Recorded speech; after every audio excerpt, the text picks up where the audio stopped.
Thanks, Eileen. So I want to thank those of you who chose to be in this windowless room over the opportunity to enjoy some rare Vancouver sunshine tonight. But I think that you'll find it's really been worth your while to be here. We're really very pleased to have Pete Pinlac here, who is a recognized and well-respected trade union leader from the Philippines. And it's a rare opportunity for us to have someone come directly from the Philippines and to hear firsthand about what's currently going on and his experience as well.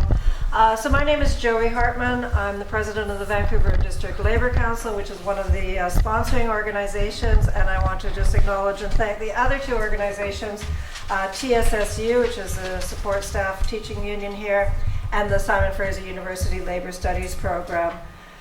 Pete we were able to have him here because he's speaking at a conference in Toronto, and so the plane from Toronto or from Hong Kong has to come to Vancouver, and so we were really able to take advantage of the opportunity to have him stop over for a week here in Vancouver.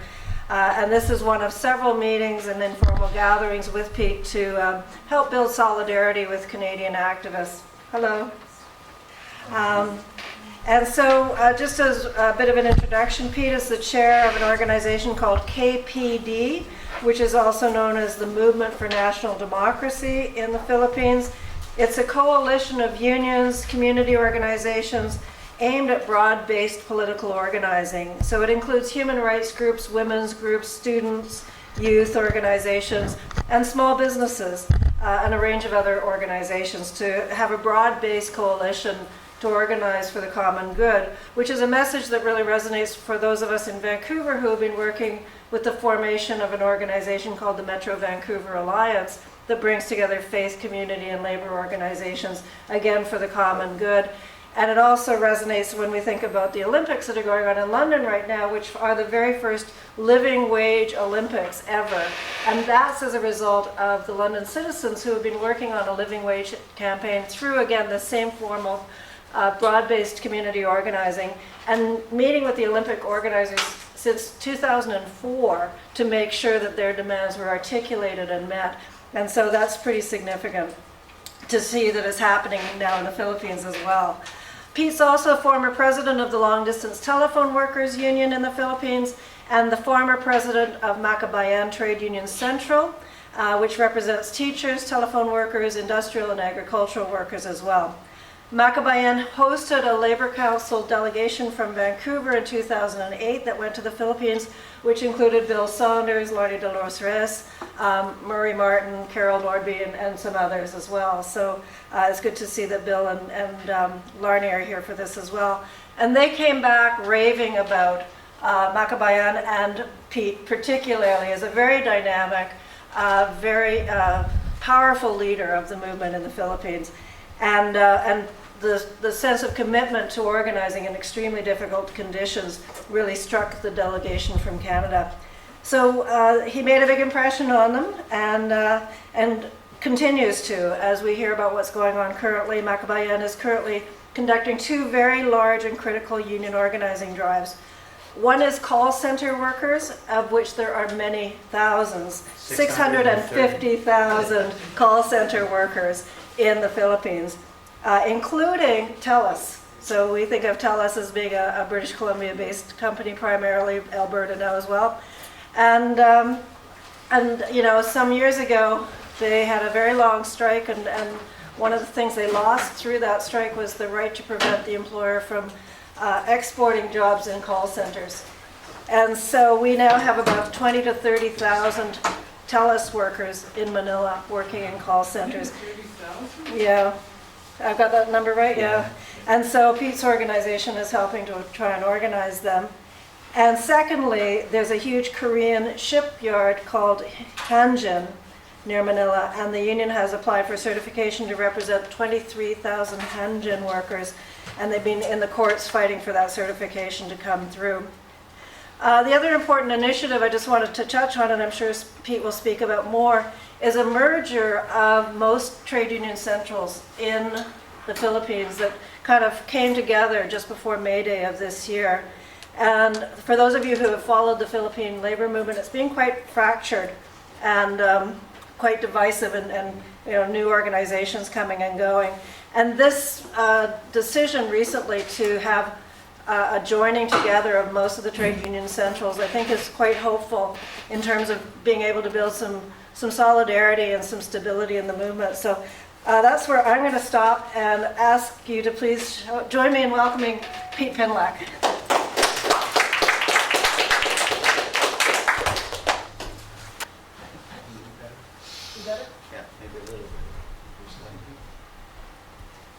Thank you, Joey, and good evening to all. Mainit na pagbati ng pakikisa, warm greetings of solidarity. Before I start with my presentation, can I just show you a teaser that I have prepared for you? So we're just figuring out the lights here.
So that should have given us a bit of an overview of the Philippine situation. But I take it that it is my task tonight to report to you the situation in the Philippines and to try to make a sense of somehow connecting it to the world. Well, let me start by giving you an overview of the Philippines and its economic system or mode of production. The Philippines is a country that is rich in natural resources, but imperialism has prevented this country to develop its own capital goods industry. We simply have consumer economy. The current mode of productions in the Philippines is a synthesis of the backward economic modes that has developed in the Philippines prior to American colonization and the mode of production of American colonialism. America, as one of the leading capitalist economies of the world, did not bother to develop Philippine capital goods industry and has been contented with the extraction of raw materials and on making it an annex of its constricting market due to overproduction.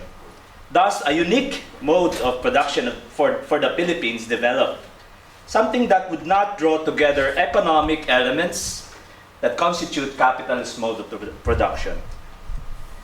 Imperialism continues to regard Asian, African, and Latin American countries as sources of raw materials, spheres of investment and marketing, and founts of multi-million profits.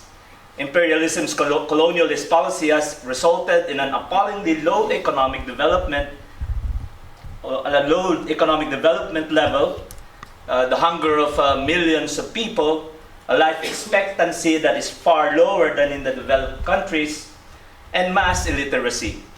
To maintain their rule, the imperialists have wide recourse to intervention, coups, bribery, blackmail, the assassination of leaders they see as unusable, and the kindling of ethnic tribes. They strive to put their puppets in power, divide former colonies, and ignite separatist movements. As you may all know, the diverse forms and means used by imperialism to hold the developing countries in subjection are called neo-colonialism. Taking into account the foregoing, MAKABAYAN believes, and so with our multi-sectoral organization, KPD, that the mode of production in the Philippines is neo-colonial, semi-feudal. It is characterized by a backward agrarian, pre-industrial, and debt-dependent economy. So that's the Philippines.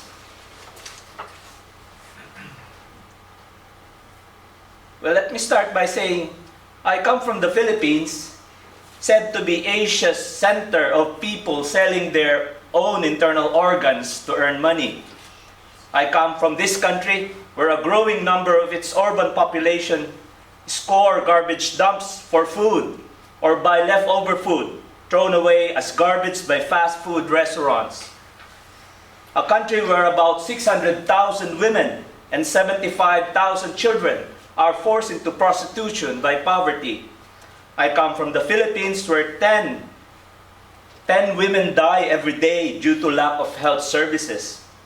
Our government is one that has among its important foreign affairs and labor policies to encourage its population to seek jobs abroad and keep Philippine economy afloat. This is how desperate the Philippine labor force has become. This is how indecent the lives of the poor people, supposedly members of the labor force in the Philippines, have become. Philippine government official statistics say that the current Philippine labor force is at 40.64 million, of which 37.84 million are officially employed. If we would believe official statistics, it would appear that unemployment in the Philippines is at a manageable state. Then what would explain the labor force's appalling situation? The Philippine government considers unpaid family workers as employed. Unpaid family workers are workers who work for their relatives in their farms or business. They do not get any salary. They are only fed and given roof to sleep. Should we consider them employed? As for statistics purposes, I humbly submit that the basic and underlying reasons for these employment statistics is for the analysts to determine the number of people who are participating not only in the production but also in the market activities. Knowing the number of employed in a country is knowing the number of people that are capable to buy. How can they participate in the market if they do not have salaries? To buy from the market is feeding them and giving them not enough, or giving them roof enough to consider them employed? Then if that's the case, we should also include the dolphins in Subic Bay and the animals in the circuses that entertain us. By using this kind of statistics, the government magically reduced subsequent unemployment figures in millions. The current joblessness statistics of 2.8 million was derived using this manipulative computation. This pegs the unemployment rate in the country at 6.9%. But if we use the old definition, the country's real unemployment rate is in the double digits and the highest in Asia. Underemployment, on the other hand, is at 7.3 million individuals, according to the government. Unemployment and underemployment are such serious problems. These are the conditions that spell the semi-proletarianism of our labor force. Every day, more and more people lose their regular jobs. And today, 60% of our labor force in the Philippines belong to the semi-proletariat, either as non-regular wage earners, as casuals or contractuals, or the so-called workers in the informal sector. These people are forced to accept wages that are way below the minimum wage. Even if the present minimum wage is at 456 pesos a day, that's about 11.4 Canadian dollars, is also way below the daily cost of living of 993 pesos a day, or about 24.8 Canadian dollars, that the government has computed for a family of 6. These are people who, at every hour of the day, worry where and how to get the needs of their families. These people work in the most hazardous situations or for very long hours, as they are not protected by collective bargaining agreements. These are also the people who live in subhuman conditions, who can hardly feed their families, much less with appropriate food, or send their children to college or even to high school. Informalization and casualization of labor is of course not confined to underdeveloped countries like the Philippines. These are international phenomena. These also happen in more developed economies. The stiff competition for jobs between nationals and migrants or migrant workers is a clear manifestation of the gravity of the problem, even in advanced capital countries. Besides, migrant work is largely contractual and not regular. Surplus labor or an overabundance of labor force is common denominator both in underdeveloped and developed countries. The situations that created surplus labor are different, but in both, we can hear the clamor of workers for decisive changes. An overabundance of labor in developed countries is clearly due to technological advancement. Production that used to require hundreds of workers may need only 10 workers because of technology. Even office procedures have greatly reduced human power, as a computer can now handle jobs that used to belong to 5 or more people. But this is not the whole picture, otherwise we will end up hating technology, destroying machines, the products of workers' persistence in improving means that will make our work fast and efficient to better serve humanity's needs. Advanced technology rendered many workers jobless because the aims of capitalist production are geared towards gaining profit and not really to address the people's needs. They used whatever additional profits they got from using modern technology and wringing workers' sweat out for more capital goods and not to improve the lives of the workers. Workers continue to earn little and they cannot buy goods produced. This is the crisis of overproduction. And this drove the capitalists to turn into more speculative investment. They made more money, but more of their investments were not creating value. On the contrary, it produces fetish value or imaginary value. A big portion of the world's capital is not invested in the real economy. Thus, many workers became part of the informal sector. Hence, many are without decent jobs like today in the US and elsewhere. In backward countries like ours, surplus labor is a result of the lack of industrialization. Investment are outsourced by the advanced economies that generally do not develop local industries. And domestic capitalists would not like to invest in genuine industrialization that they have yet to develop. This would require them bigger capital outlay, and with imported products saturating our market, investing in production economy would not be lucrative, would not be giving their ROI or return of investment fast. So what we have are outsourced business, repacking, assembly, business process outsourcing. These are few and cannot absorb the growing labor force. And because of this oversupply of labor and a government that is dependent on foreign power support for its stability, it became easy for contractual or casual hiring to be the norm. Take the case of Hanjin Shipyard in Subic Bay, Philippines. One of the few jobs that are considered high risk and very hazardous is shipbuilding. Its very nature is risky, hazardous. Unfortunately for the workers, Hanjin management has been perennially consistent in violating the standards required in this kind of work. The workers are not provided with enough protective gears, such as protective suits, helmets, safety shoes that are durable enough to last. There are times when workers need to use packing tape if only to make use of their already long worn out shoes. Hanjin only started in 2008 in the Philippines, but as of this date, we have recorded not less than 33 work-related deaths and at least 5,000 work-related accidents. And the government's not doing anything of this. Workers are being harassed and maltreated like slaves.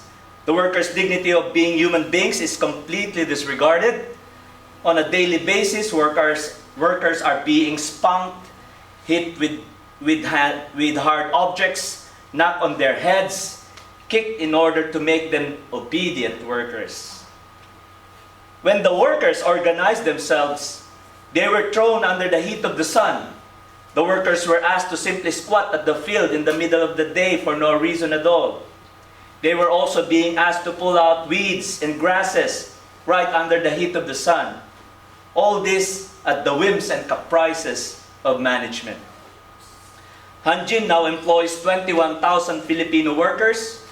The workers are doing the heart and soul of the business. Filipinos are the shipbuilders. Most of them are welders. Their very functions are not simply necessary, but actually indispensable to the shipbuilding business of Hanjin. Yet to management, the Filipino workers are not their workers, for they are under so-called independent contractors. This is the perfect alibi. It's like a nirvana to the capitalists, this situation.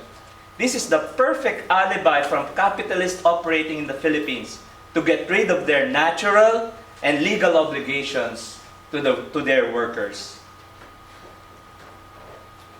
Proponents of neoliberal or the neoconservative globalization have been going around peddling the idea that we cannot do anything about casualization but accept it. I have always believed that we can gain better understanding of the socio-economic situation of the people in the light of the balance of forces between classes. This is to say that the balance of power between the ruling elites and the working class. There's an immense power in the hands of the elite that the working class in the Philippines lives in grinding poverty and is deprived of decent work. The trade union movement, on the other hand, is at a disheartening rate or state. The Philippine trade union movement is weak and fragmented. Of the 40.64 million Philippine labor force, only 2.94 million are members of unions and workers' associations. But only about 305,944 are covered by collective bargaining agreements. These are divided into 40,316 unions and workers' associations nationwide, and are in not less than 8 major labor centers, where MAKABAYAN is one of them. These statistics would spell out the reason for the capitalist disregard of the core labor standards. The Filipino labor is simply weak, not unionized, and unempowered. The basic thing to do is to organize, and organize the working class. But there's one development within the trade union centers recently, probably because they are all hard-bitten and all victims of contractualization. Out of the 8 trade union center, 7 formed or bolted in one aggregation, a coalition called Nagkaisa. So this is one exciting development now in the Philippine trade union movement. So we are spearheading that unity. We're trying to, work on the different leaders just to keep it united. The collapse of the capitalist financial system already underway in the US and Europe is now reaching every corner of the world. Everyone believes, even capitalist economists say that this is the worst economic crisis since the Great Depression. The deep-rooted financial crisis announces that the working people the world over shall be facing harder times and greater suffering. Even before the current stage of the crisis, in many so-called developing countries, capitalism's inhumanity has produced countless personal tragedies. Factories are closing, careers are destroyed, livelihoods and homes are lost, and hunger and homelessness are on the rise. In the Philippines, people living below the poverty line would be about 32.9 million Filipinos. And the worst is still to come. Higher taxes and fewer essential services will plague the working people not only in the Philippines, but the world over, as capitalists attempt to recover trillions of dollars at labor's expense. Working people will suffer from the waves of inflation unleashed by the government's massive expansion of the money supply. The old ethic taught to man is that man's business on this earth was to look out for himself. That was the ethic of the jungle, the ethic of the wild beast. Take care of yourself no matter what may become of your fellow man. Thousands of years ago, the question was asked, am I my brother's keeper? That question has never yet been answered in a way that is satisfactory to civilized society. Yes, we are our brothers and our sisters' keeper. The labor movement is organized upon the principle that the strong shall help the weak. The strength of a strong man is a prideful thing, but the unfortunate thing in life is that strong men do not remain strong. And it is just as true of humans, it is as true of unions and labor organizations as is true to men and individuals. And whereas today the trade unions of the first world country may be able to stand upon their own feet and like mighty oaks stand before the gale, defy the lightning, yet the day may come when those organizations will not be able to withstand the lightning and the gale. This is one lesson we have learned so bitterly in our past at MKP, the PLDT rank and file union, my original union. Now, we have the resolve to organize the unorganized. In the early 90s, union membership in MKP was about 16,000, but this has dramatically dropped to about 1,500 now. Through the capitalist early retirement program, multi-skilling or promotion to technical management, and redundancies. For it to survive the onslaught of capitalism and gain strength, we believe we have to reinvent MKP from a company-based union to an industry union. Something that if we are able to achieve would be the first in the Philippines. If you look at the entire labor force of 40.64 million, the telecom sector would be about 800,000 and about 600,000 are in the call center business.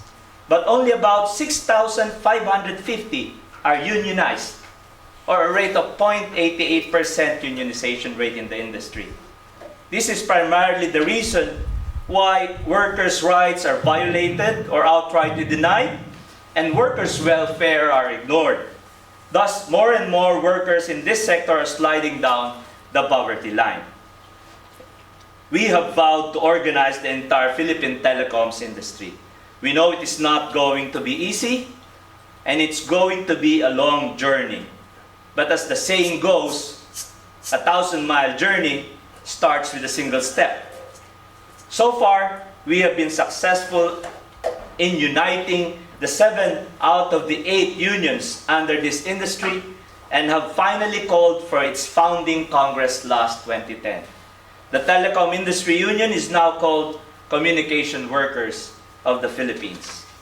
We launched a community education campaign which serves as an entry point for raising the awareness of people on the need to band together in order to gain strength.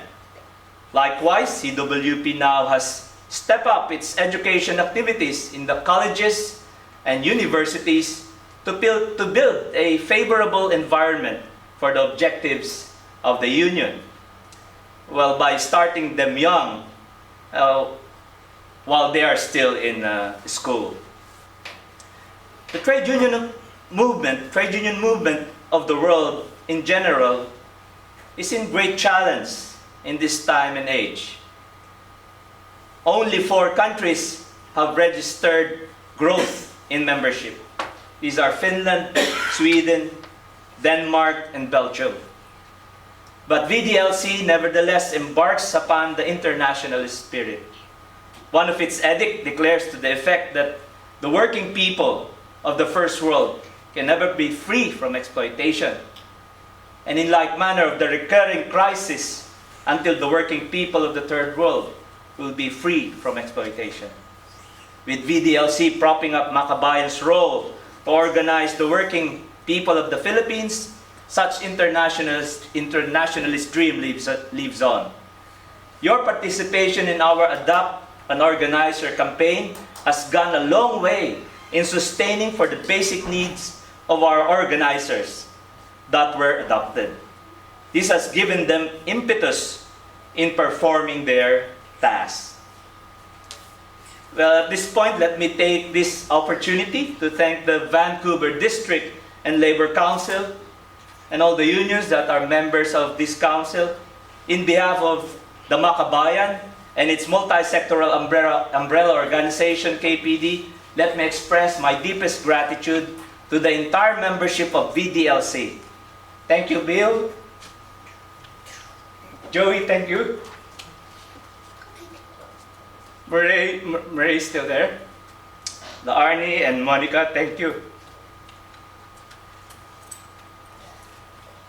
Finally, I say that 10,000 times as the labor movement stumbled and bruised itself, we've been enjoined by the courts, assault by thugs, charged by the militia, traduced by the press, frowned upon in public opinion, and deceived by politicians. But notwithstanding its present weakness, I still believe that the toiling people of the world is today the most vital and potential power this planet has ever known. And its historic mission is as certain of ultimate realization as is the setting of the sun. Its spirit will never die. And we shall carry on. As Che Guevara has put it, until victory forever, hasta la victoria siempre. Thank you very much.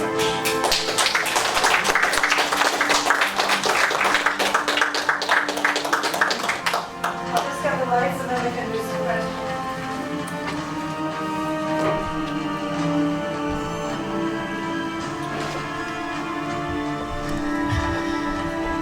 Well, thank you, Pete. And, clearly your passion for this work and the intensity of the struggle comes through. And we do want to have an opportunity for people to have comments or ask some specific questions. Pete mentioned the Adopt an Organizer program that came out of the 2008 trip, and I'm just wondering, maybe Bill, would you like to speak to that and explain it? Or? Sure. Well, I think Pete gave a very good kind of analysis of what we saw when we went to the Philippines, and clearly we wanted to do something in the way of solidarity. The question was what really was possible, what could we do?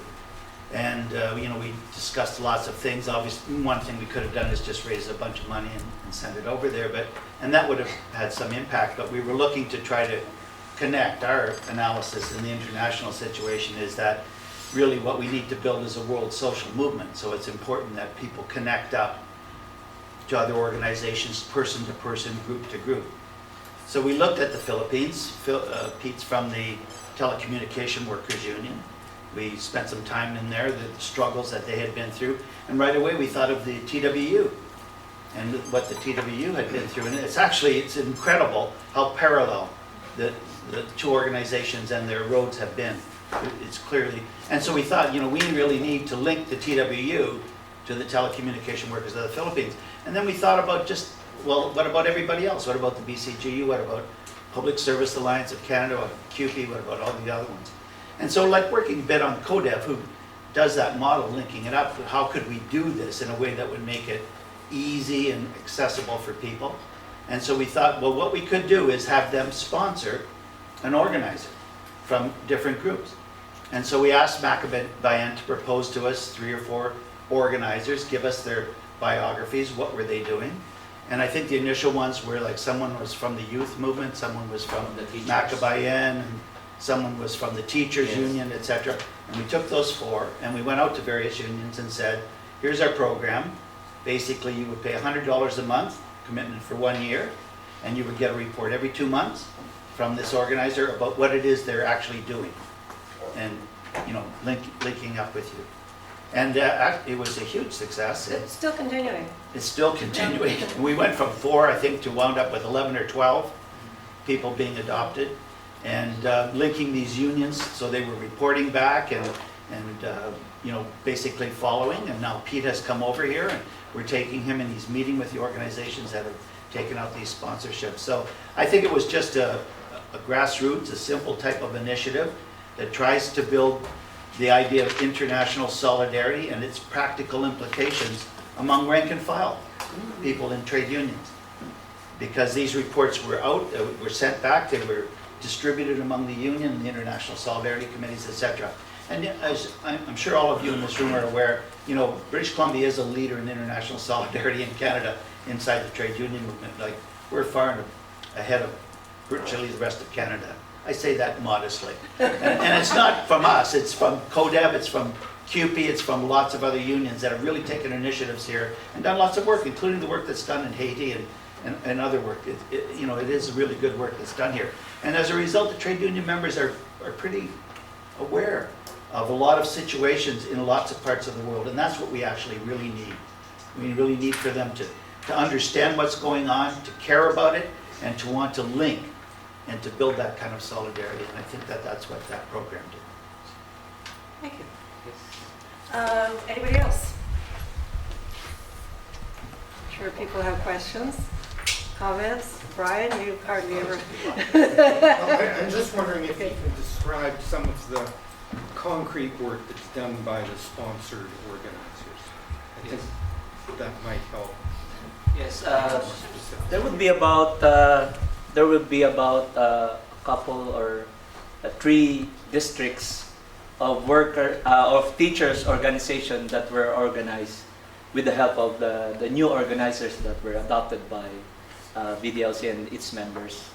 So it's really huge for us because we could not have done that without those organizers, because those organizers, you cannot only you do not work only with spirit. you still need some funds. You still material things to go on with your struggle. Like we used to do in our unions, we used to make our personal loans just to conduct a meeting like this or a conference. We also do that. We still do that, but your help has brought in some student activists who wanted to be organizers.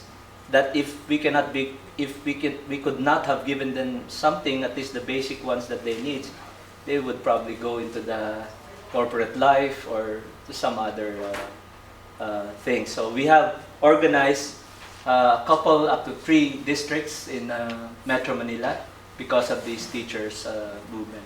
In Hanjin, from right about 3,000 members, we have reached up to 7,000 to 8,000 now, card-bearing members. So we're still trying to organize some more so that we'll reach the level of majority before the certification election, should we be able to get that positive order from the courts that we are allowed to unionize. But other than that, we help our organizers in that Adapt and Organizers campaign. We were able to train them with some health and safety measures. So even if management does not give that, the government does not give that, we are able to pay for technical people who can teach them that because of your support. And in the communication sector,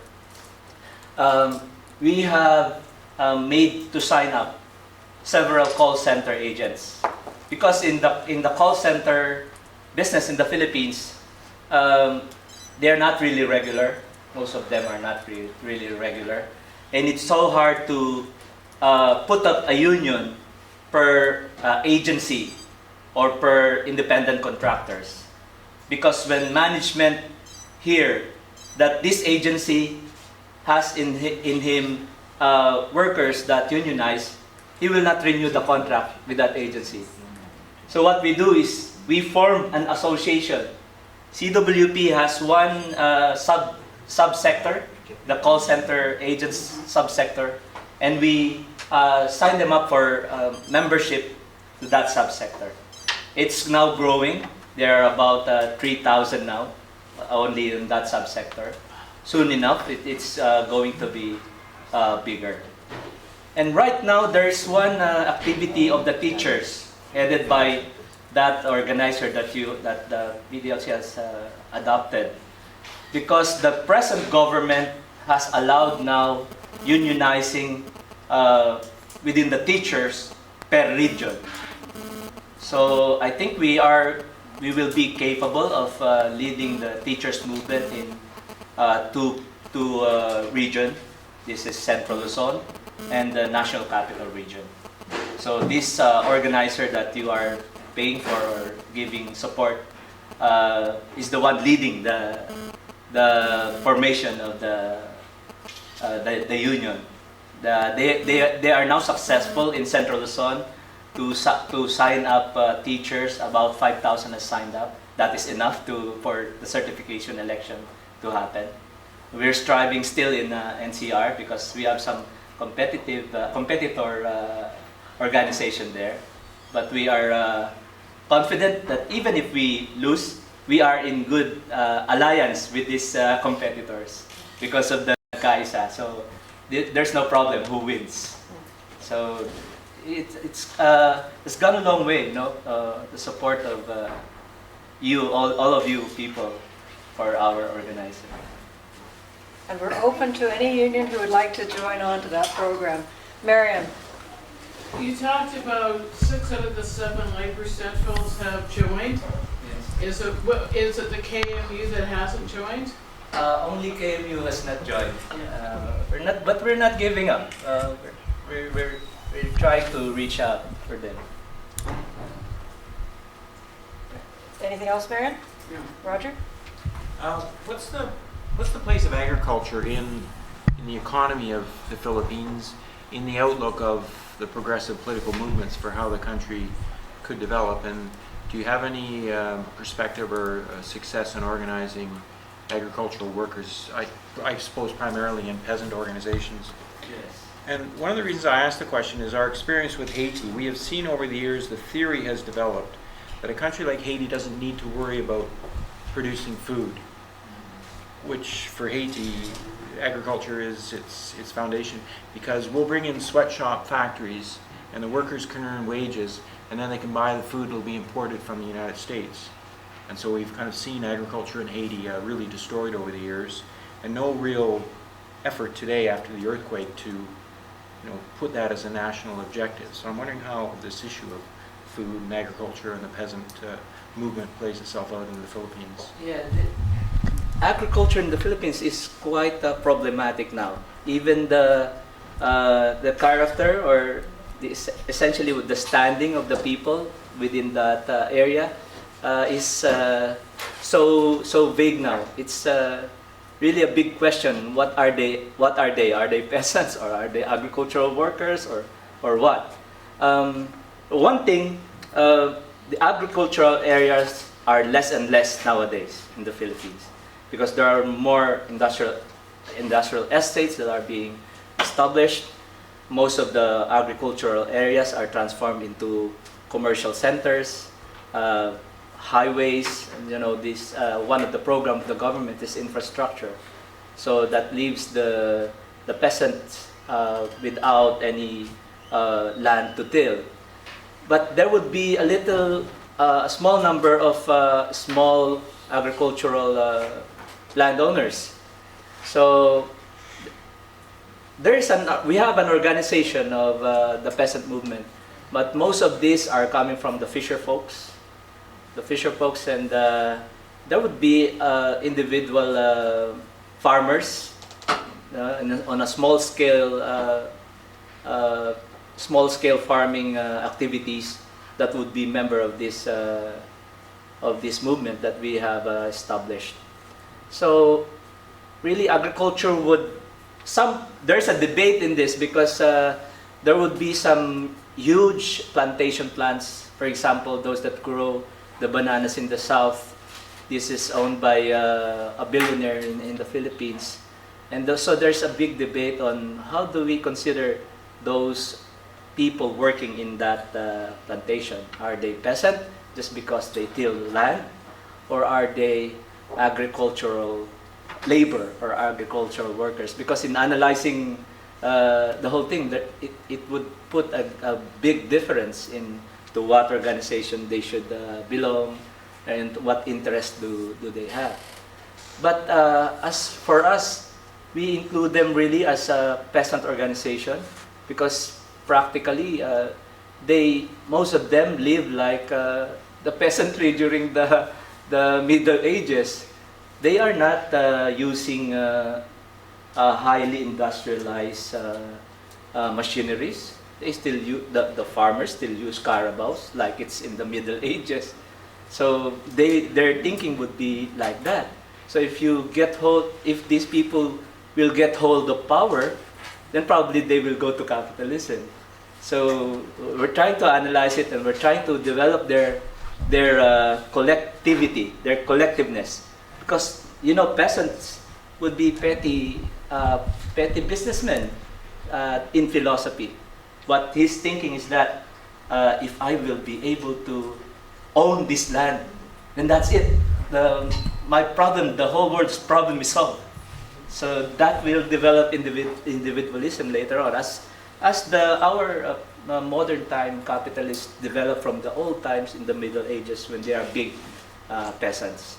So we're trying to proletarianize their thinking. They'll try to put them together in a cooperative, so that like the workers in the factory, which you won't be needing to teach collective life because it's their life in the factory. No factory worker or no labor would think that he can live alone, because that's his consciousness that has been trained in the factory. Because we live by the production sectors, and most of these factory workers will not believe that if you divide this factory to each and every one, it will be productive. So that's the kind of thinking we want to develop with the peasantry or the agricultural worker, to have this kind of advance. When I say advance, of course it is more advanced with the peasant thinking in the Middle Ages, the feudal era, the manor life. Of course, it is more advanced with the slave system when we were still slave. But look how far we've gone. We slaves, we workers are now like this. So that's how we teach our peasantry. the group of our peasantry. It's so hard really to collectivize them. Much harder with the factory workers or the labor, because of that kind of individualism that has their day-to-day life developed in their consciousness. This is much like the petty businessman, like the peddler of street foods. His everyday thinking is that if this 100 pesos investment or capital of mine becomes 1,000, then the whole problem is solved. Because he does things on his own. He doesn't have a collective life with co-workers. He doesn't work with the manager. So that's how he's thinking. So we collectivize them into community organization, these petty businessmen, as we call them, or semi-proletariat in the more political economic terms, and try to develop their thinking. That's the big problem with backward economies such as ours. In your part, you will only have to teach your workers to transform the positive things of the factory, transform the positive things about the collectivized living in a corporate world into one thing that will serve them most. In a backward economy like the Philippines, that is not yet our task, although on some industries such as telecommunication, which America would allow really to develop because it needs it with globalization, telecommunication. So we are more advanced, I can say. The airline workers are more advanced, transportation workers are more advanced. You just have to teach them unionism, you know? And collectivization, you don't teach them that. They know it more than you. But in the peasantry, you still have to. And our number of semi-proletariat, as we say, is now growing because a lot of those that are in the formal sector, like in our unions, are falling down that sector because they are taken out of jobs. So that is the middle point. The labor who are being sacked out of work go into the semi-proletariat doing things on their own without any setup of organization. And the peasantry who do not have now land to till also go into that point, selling something, selling anything, doing carpentry one day and selling something the other day. So that sector of the Philippine society is growing and growing. And so there is a hard task of uplifting their consciousness because their day-to-day life won't do that for them. So that's how it is with the peasant organizing. It's harder than the labor movement. Yeah. Yes. Yes, sir. How does MAKABAYAN look at the armed struggle for national liberation? We look at every aspect to liberate the workers and the Filipino people from the clutches of that economic system I was talking about earlier. We are open to it. Although we see one thing more important now, and that is to build our capacity, build our membership. But there would be some sectors like most of the peasant movements in the countryside who will be killed by the military just because they are reading socialist books. Could you imagine that? Who would be killed by thugs or be incarcerated just because the military learned that they talked to some socialist guy, and we cannot prevented them because of their anger to take up arms. What we do is to teach them, develop their consciousness, so that this anger will have a direction. So that's what we do. But we come from the fallout of the old shall we say, mainstream left, who espouses the armed struggle. So we're used to it, and some of our friends, maybe in some of the provinces, has still their arms. But our organization is moving in the parliamentary struggle area of the struggle.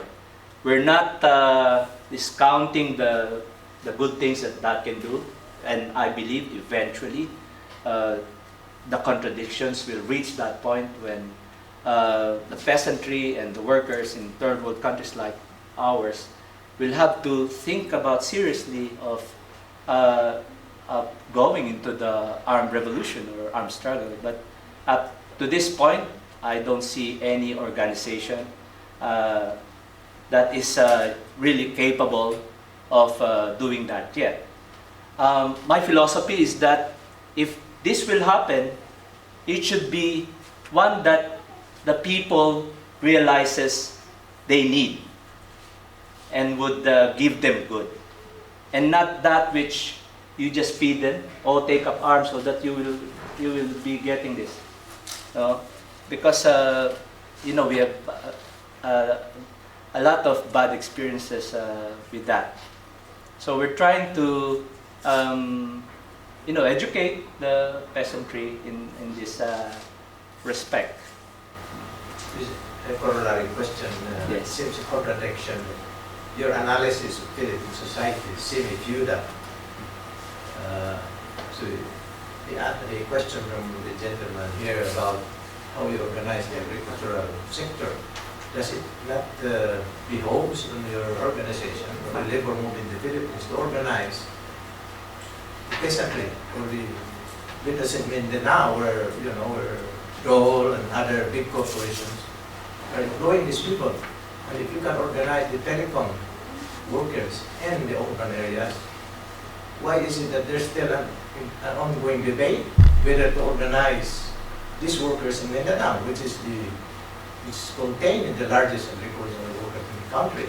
So it's a contradiction, and it seems to me in your approach when you analyze the country as a semi-feudal country. So the bulk of the workers to be organized are the agricultural workers. No, If there's your no. analysis is correct. Yes. There's no debate whether to organize them or not. We are one in the view that really they have to be organized. The debate I was trying to say is on how do we categorize them? Do we categorize them as peasants, or as the government would put it, agricultural labor or agricultural labor? That is where the debate is. It's not much, I think, because whether or not they are peasant or agricultural workers, the thing is that you really have to organize them. So we do our share of organizing in the South. Yes, we have some people in the Dole plantation and the banana plantation, and those that are processing tuna in General Santos, and the mine workers, which is I think slowly growing nowadays, because some billionaires get into the business of mining now. Some Filipino billionaires are getting into that business. Because I think there is a NASA study when they scanned the Earth, when they scanned our planet, they discovered that the largest deposit of gold now is in Mount Diwalwal in Mindanao, Philippines. And they have seen that there is also a rich deposit of copper, iron, the raw materials that industrialization would need in some of our areas in Luzon, like in Zambales and Negros. And also there's this study that revealed that the second largest deposit of natural gas in the world, next to the Central Asia, the Eastern countries, Kazakhstan, Afghanistan. Next to that is in Ligwasan Marsh, Mindanao, Philippines, where about 1.8 trillion cubic feet, I think. What happened there is that one day the military had a fight. They say it's with the Abu Sayyaf, so they have to put away the people, the population there. We know that that is rich in oil, in natural resources. That's why we wonder why is this fighting going over there. So, but when after the smoke's gone down with the fighting, the report is that the Abu Sayyaf has slipped their power, the power of the military. There would be civilians that are dead, and they were hit from the back, the civilians. After that, there are no more population there, and the drilling is now starting. It's an American firm drilling now. So we try to connect that's only a tactic of pushing away the people from that area so that they can do the drilling. So it's quite challenging in the south, especially there are the Muslim separatist movement there, all sorts of political and most are armed organization in Mindanao. Yes. Thanks. I've got Larnie and then Brian, and can somebody tell me what time it is? Because I left my watch way over there. 25 to 9. Okay, so we thought we would try and wrap up around 9 o'clock, if that's okay with everybody. So I've got Larnie, Brian, and then Marion. But if there's anybody who has not yet asked a question, I'd slip you in after Larnie. Thanks. Pete, how is your organization tackling environmental issues? Yeah. Our union, MKP, we had an organization, we formed an organization we call PLDT Workers for Environmental Development and Education, or PUEDE. It means in English, it can be done, PUEDE. And that's our advocacy, as one of our advocacy as a union in PLDT. We do not do the waste segregation thing, the tree planting, but we do more on the education. We do more on the raising the consciousness and the awareness of the people into environmentalism. We give some youth camps where we teach the youth of the importance of taking care of the environment, and we also teach them, this is more important to us, that there is one environment we have, corollary to even more important to the natural environment, that we need really to fix. This is the social environment. So that's where our young organizers were developed and has embraced the philosophy of unionism. We teach them that like schools of fish, we must band together, because if the bigger fish comes in, we don't have any, we can't protect ourselves, so we must band together. So like in the union, so it's very effective as an entry point, because of course there are a lot of anti-union thinking in the Philippines. Even those that would need it most, like the simple workers, wouldn't want to be in the unions. But through this environmental education, we were able to open a lot of minds into unionism.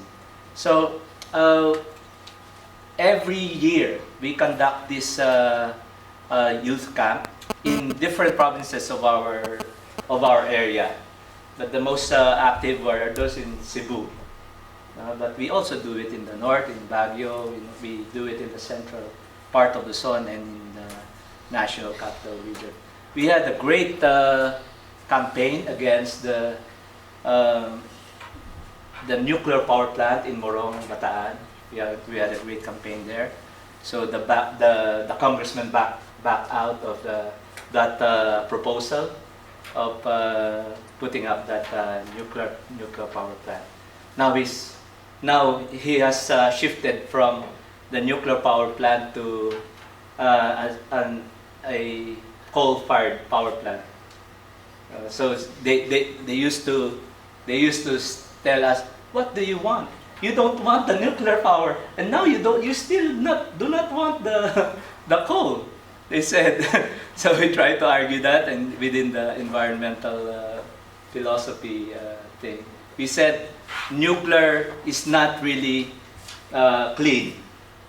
Yeah, nuclear is not really clean as most of the people in the world would put it or thought it is. So we try to argue that, and so with the coal-fired power, it's very obvious that it's not clean. And we now transform the PLDT workers for employment for environmental development and education to people working for environmental development and education. So it kind of embraces everybody, because before it's only an advocacy of our union. Now it's people working for environmental development and education, and we're succeeding along that line. More and more youth are coming to the YND and to the youth movement because of that. Okay, I'm going to let Bill in as a first-time speaker before I go to second time. Is there anybody else who would like to be a first-time person? No? Okay, Bill? I just wanted to ask you, Pete, maybe you could talk a little bit about how the trade union movement has seen expanding its reach and its influence into other levels of organization in Philippine society outside of just the trade union movement through KPD and that. Yeah. Why do you do that? Yes. For one, we have experienced the really and being beaten by the new tactic of employment, we call the new labor regime in the Philippines, and this is the kind of employment using contractual or casual.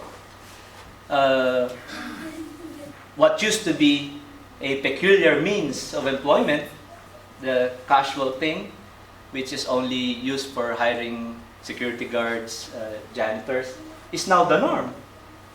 You know, you have engineers in an engineering firm that are contractuals. You have health workers in a hospital that are contractuals. You have telecom workers inside telecom business that are contractuals. So it's already the norm. And the problem with contractual workers is that even if the law still allows them to unionize, allows them to strike, and give them all the rights of a regular worker, practically that has no force and effect. For example, the new law now has underscored that contractual workers can unionize. But who will hire an agency or independent subcontractor if the capitalists know that these workers are unionized? And with so many unemployed in the Philippines, there is mushrooming of different agencies. So it renders their right or their effort of unionizing futile. So what we did is to form this labor or this multi-sectoral organization, mostly associations. And in the process of going into the communities, because that's where we meet them and we are able to talk to them longer than going into the factories of their place of work. We go into the community, try to live with them. If there is a very great negative philosophy on unionism, you go into other things first, like environment. You go into their local problems first before you introduce unionism through forming workers' association. And there we learned that it is not only the labor that we need to organize.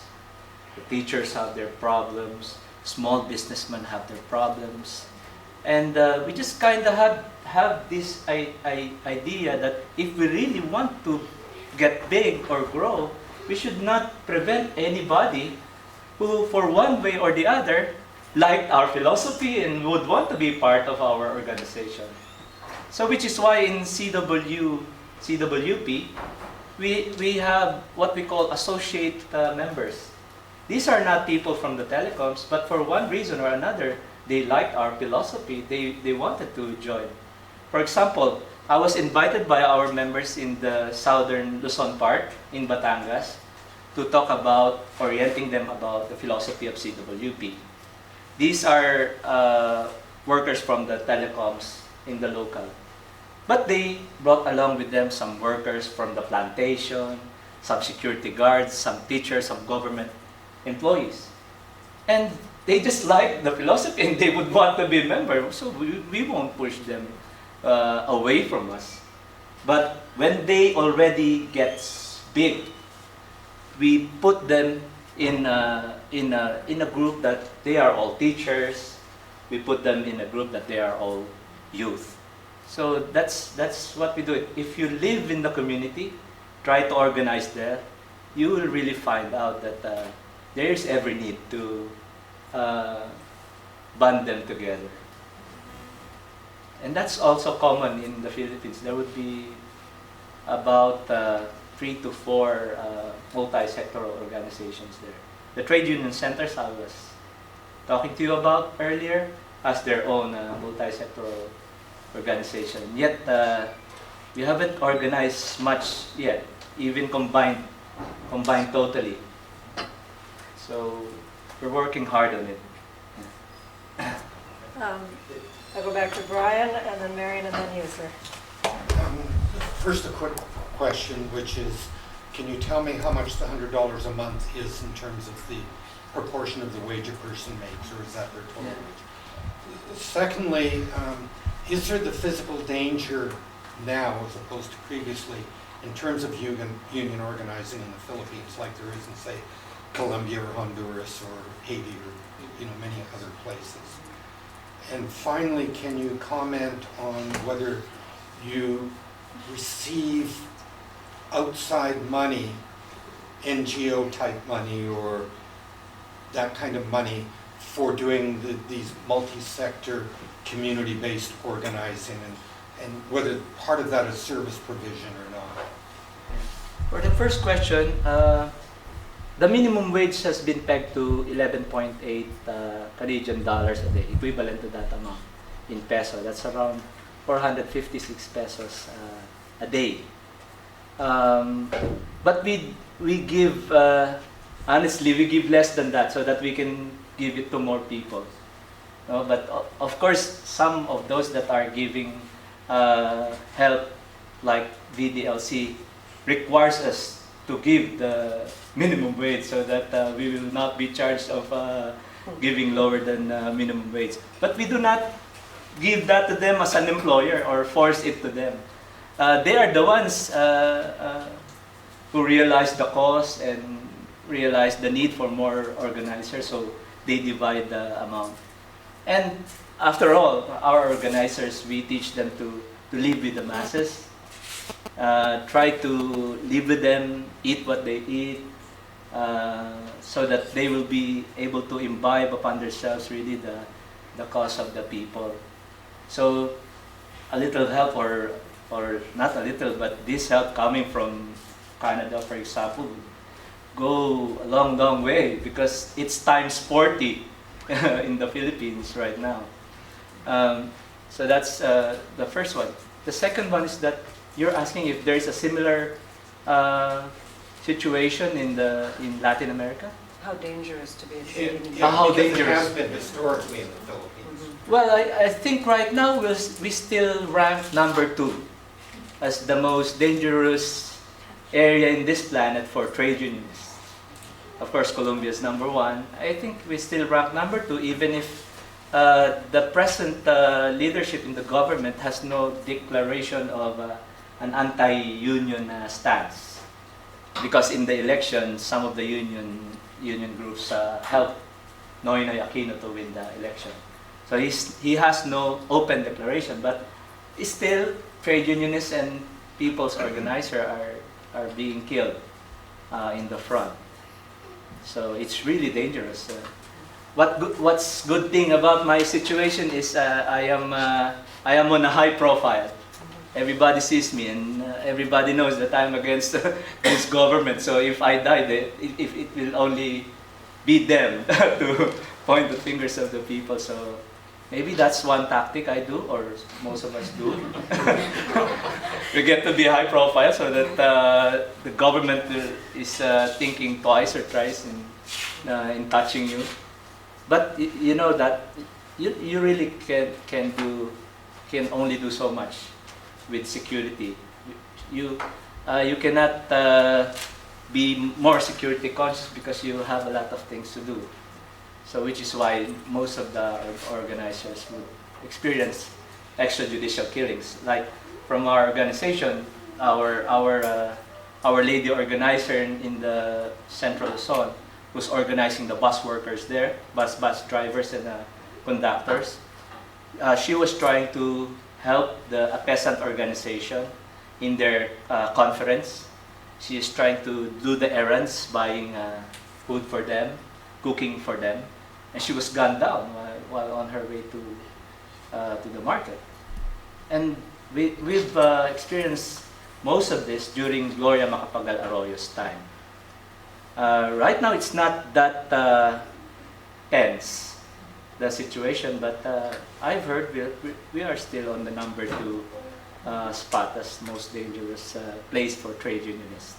You're not aspiring for number 1. At least we're number 1 now with the highest cost of electricity in the world. Something that our businessmen can be proud of. So we're close to the end of the time. I know there was a third question. Do you want to answer it really quickly so we can get the last 2 people? Mine is connected. Oh, they're disconnected? Okay. So the third question, I forget. Was whether they get outside money, NGO. Oh, right. Oh yes, whatever. yeah. Sorry. External service oriented. financial. Yeah. We tried a bid for support from DFID. This is a Great Britain agency in the United Kingdom. We were sponsored, but because you need a local organization there to sponsor you. We were sponsored by CWU, Communication Workers Union in the United Kingdom. But we were rejected twice now. So we haven't got any. Most of the trade union centers and organization who has some links long ago with the international movement, NGOs and government do get some support. But for us, we are not yet successful on that aspect. We're trying to find some philanthropists or people that share our views who might be willing to fund a specific project which we will develop hand in hand with them. Thanks. Marion? Well, it's interesting when you mentioned the CW in England, because my union is also tied in with them. So, it's really international solidarity, knows no borders. Right. But I want to talk about international solidarity. I think what you talked about in terms of contract workers is really such a good example of what we can learn from other countries. Because my unions, we've tried to organize contract workers. We organize them. We even sometimes get a collective agreement. Then then the employer drops the contract and they're out of the job. We see that all the time. It's a huge phenomenon. So to see that you're looking at it as sort of developing organizations of sort of contract and contingent workers is really exciting. So I'd like some more information. Well, I just have a quote. One of the things that we see right now is with our present right-wing federal government is a real attack on the temporary foreign workers program. They've made new laws saying we can afford to pay temporary foreign workers essentially 15% less than workers who work beside them, and things like that. So, I know some people are trying to organize against that in Canada. So far we haven't been that successful. And I want to know and I know that the Philippines is one of the huge temporary foreign worker exporting countries, especially as domestic workers and as Tim Hortons workers. So I want to know, is your organization working with with people who are going to become or have returned as temporary foreign workers? For the first question on the contractual workers, yes, we're as I have said earlier, we're organizing contractual workers. The perfect example or setup of that kind of labor regime would be Hanjin. In Hanjin, there would be 21,000 workers, but the management do not recognize any of those as their workers. And even if you are able to show that these workers are not workers of their agency, what's peculiar with Hanjin's situation is that this agency is also hired by another agency Yeah, yeah. before Hanjin. Yeah, yeah. So there would be layers of struggles. The first, you would prove that you are not an employee of this agency, you are employer of higher one. The next one, even if you are successful to this, you should prove that you are not an employee of this another agency, and you are employee of the principal, Hanjin. We tried to file for a certification election because we were able to form the minimum requirement of the union. But right now, it's still pending in court. And we've had 3 leadership that were all wiped out because they are instances. What we did is, and the workers' clamor is so huge. So what we did is to form an association.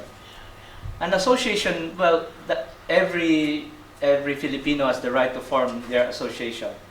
So nobody can prevent you from forming your association. So once we have formed this association, what we engage now is not directly Hanjin. As an association of workers in the shipping industry, we filed a petition to the regional wage board for an increase in salary for the whole of the shipbuilding industry. If we are able to do this, this will also be the first. We are in the process of one good thing that has transpired earlier is that we were called for a hearing. So it's moving and it's going. And the workers from the other shipbuilding industry, which are smaller than Hanjin, are inspired at what we do. And so some of them has affiliated to us because of that. And I can't remember the next question. But the temporary for. Oh yes, yeah. Yeah, we try to organize the is that what you're asking? If we are trying to organize temporary workers and what do Workers that are coming to Canada and other countries as temporary workers. right, I think we have some organizations here, Filipino organizations, which we have linked with who are doing that. But you know, I maybe I can I would suggest that we look at it more on a bigger spectrum. We are not happy, at least in Makabayan, we are not happy that when we get jobs in the Philippines or even here, another lose it. No? We are not happy about that. That's what we tell our members and we tell those that are of our potential members. But you know, that's how capitalism is. You know? In the Philippines, a call center agent would cost about, the salary of a call center agent per month would cost about $360, while it is $3,600 in the US. I don't know. So it's 1/10. And capitalists would always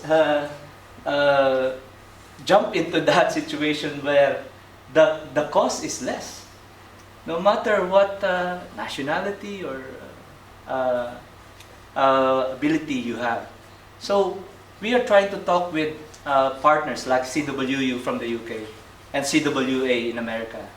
We're trying to talk to them and tell them that the best way to do it is to help us organize them here, because if they have better rights here and they are able to clamor and negotiate for higher wages, there won't be reason for this American businessmen, American call center agents, or British call center agents from going to India or the Philippines. And they say, oh, so what has that become your workers? They will be unemployed. Then I say, that will be the time that the Filipino people will look at things straightly, concretely, and truthfully, and try to find a solution to their real problem. And that's better for us. because that's where we can, inject our philosophy, what we think is the better program for the Philippines. Because right now they are more concerned with their job, with their work. But if we have pushed things to that level where the workers would really understand what's really going on, then that's the best thing for us organizers. It would be easy. Our job would be easier.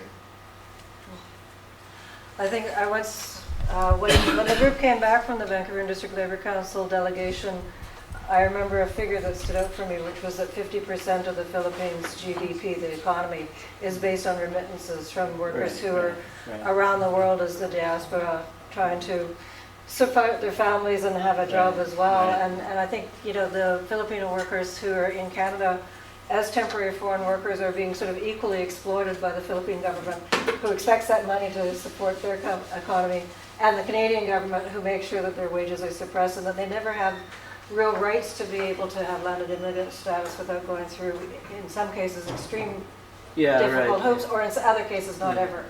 So, it's a very big issue. Yes, I don't think there would be anybody who would want to go away from his or her family, who would want to go away from the place he is used to.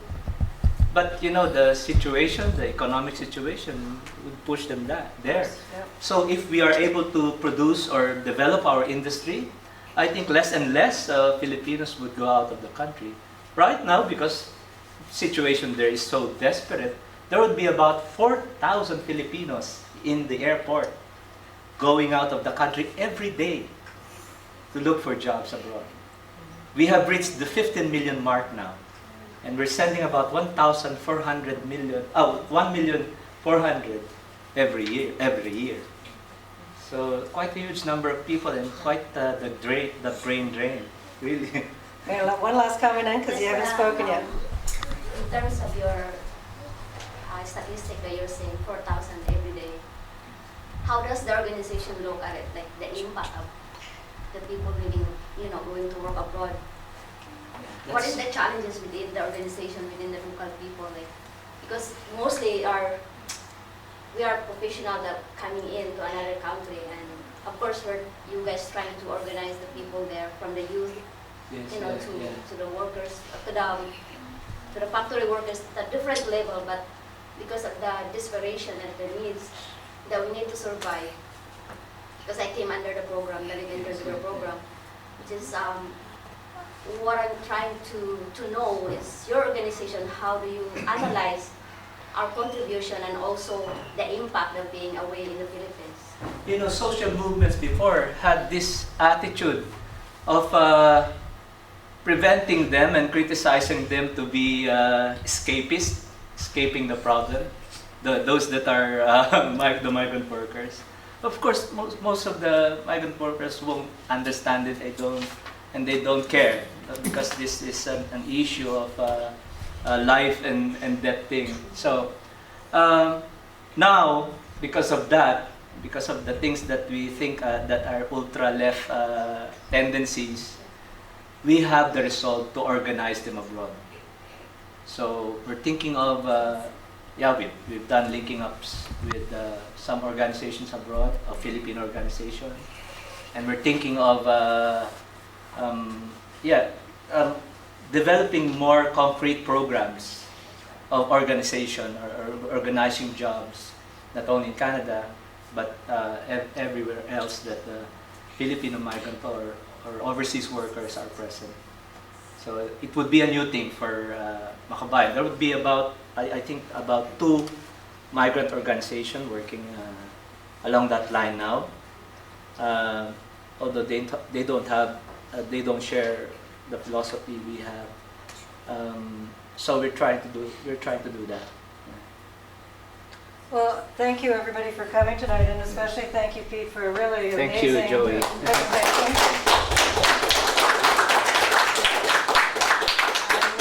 And I think for those of us who understand the importance of international solidarity, it certainly helps to strengthen our resolve to keep at this important work, and it's a really good reminder about the effect it does have and the importance of carrying on. So thanks everybody.